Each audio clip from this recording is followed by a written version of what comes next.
Good morning. It's still dark outside here in Frankfurt. Actually, the sun is lighting up just this second. We are getting ready for the challenge days here. We are going to have a good group of service providers here in Frankfurt directly across the street from the Cup Europa event center where the large VMware conference in Germany always takes place.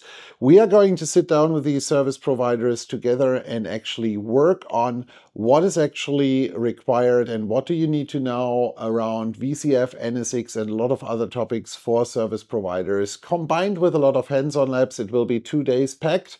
We will have a great dinner tonight, and I'm going to go back to my slides and I'm going to put a link in the comments on how you can actually subscribe to one of our upcoming events for the challenge days in Chicago, which is going to be in 3 weeks' time, end of October, in Munich in November, or in December in Phoenix, Arizona. Hope to see you at one of the other challenge days, and potentially up until then you will see some feedback from the attendees from this event on what they liked and why you should attend. See you soon.